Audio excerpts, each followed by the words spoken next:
చేసిన అభివృద్ధి సంక్షేమం గురించి చెప్పుకోవాలి, ప్రజల పక్షాన ఉండాలి.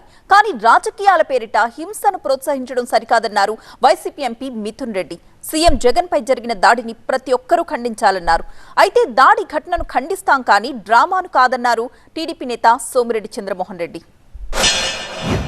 ఇది ఖచ్చితంగా ఇదేం వ్యక్తిగత కారణాలతో ఎవరు ఈ దాడి చేయలేదు. ఖచ్చితంగా రాజకీయ ప్రేరిత బ్యాక్గ్రౌండ్ అయితే, రాజకీయ కోణం అయితే 100% ఖచ్చితంగా ఆయన్ని ఇంజర్ చేయాలని చెప్పి, ఆయన ఇబ్బంది పెట్టాలని చెప్పి ఖచ్చితంగా ఈ దాడి జరిగింది. లేకపోతే అంతమంది వ్యక్తుల్లో అంత పిన్ పాయింటెడ్ ముఖ్యమంత్రి గారిని టార్గెట్ చేశారంటే ఇది చిన్న విషయం కాదని చెప్పి కూడా తెలియదు. పొలిటికల్ బ్యాక్గ్రౌండ్ లేకుండా వాళ్ళని రెచ్చగొట్టి వాళ్ళ దగ్గర చేయించారనేది నేను డెఫినెట్గా భావిస్తాను. ఇలాంటి ఇన్సిడెంట్స్ అన్ని పార్టీలు కూడా ఖండించాలి. అంటే రాజకీయాలకు అతీతంగా ఎవరు కూడా, ఈవెన్ తెలుగుదేశం వాళ్ళు కూడా ఎవరు కూడా ఇట్లాంటి ఇన్సిడెంట్స్ జరగకూడదని మేము కోరుకుంటాం. ముఖ్యమంత్రి జగన్మోహన్ రెడ్డి మీద జరిగిన దాడిని మేము తీవ్రంగా ఖండిస్తున్నాం. ఎవరైనా ఖండిస్తారు, కానీ డ్రామాలు మేము ఖండించలేం.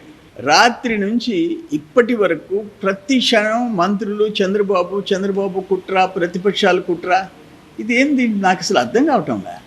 మీరు నిజంగా చంద్రబాబు నాయుడు కుట్ర చేసి జగన్మోహన్ రెడ్డి సెక్యూరిటీ, జగన్మోహన్ రెడ్డి కార్యకర్తలు నాయకుల మధ్య క్యాట్ బాల్తో కొట్టించుంటే మీ డీజీపీ ఏం చేస్తున్నాడు, మీ ఇంటెలిజెన్స్ చీఫ్ ఏం చేస్తున్నాడు, మీ చీఫ్ సెక్రటరీ ఏం చేస్తున్నాడు?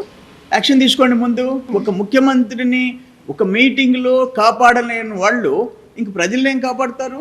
నిజంగా దాడిని మేము ఖండిస్తాం. దొంగ ఎవరన్నా పట్టుకోండి, బట్ దాడి చేసిన వాడిని పట్టుకోండి, యాక్షన్ తీసుకోండి.